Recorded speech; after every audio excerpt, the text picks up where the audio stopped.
আমি দেবাশিস দে চলে এসেছি আর একটা ভিডিও নিয়ে। তো আজ থেকে 5 বছর আগে আমারই এক ফ্রেন্ড ইউলিপ পলিসি করেছিল। ইউনিট লিঙ্ক পলিসি, সঙ্গে ইন্স্যুরেন্স ফ্রি, এইরকম কিছু একটা পলিসি করেছিল। তো আমি সেই পলিসি তাকে ক্যান্সেল করিয়ে মিউচুয়াল ফান্ডের এসআইপিতে ইনভেস্ট করাই। পার ইয়ার 1 লাখ টাকা দেবে বলেছিল, আমি সেটাকে ভেঙে 8,000 টাকা করে এসআইপি করেছিলাম। 8 × 96,000 টাকার মতো দিতে হয়েছিল।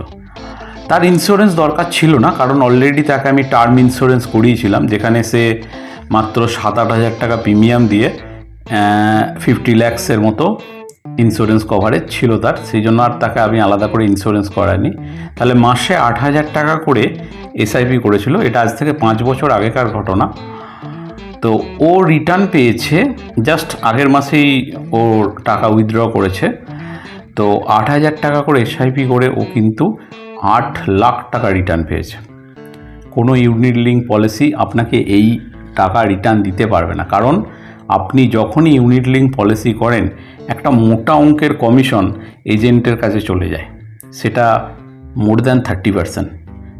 তো আপনার টাকা যেদিন জমা দিলেন সেদিনই কিন্তু 1 লাখ টাকাটা 70,000 হয়ে গেল। তো স্বাভাবিকভাবেই রিটার্ন কম হবে, তাই না?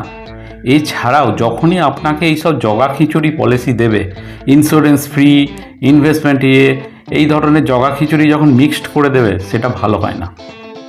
ওকে, আপনার ইন্স্যুরেন্স লাগলে পার্টিকুলার ইন্স্যুরেন্স নিন। আপনার ইনভেস্টমেন্ট লাগলে রাইট ওয়েতে ইনভেস্ট করুন, যেখানে আপনাকে ম্যাক্সিমাম রিটার্ন পাবেন। থ্যাংক ইউ, ভালো থাকবেন।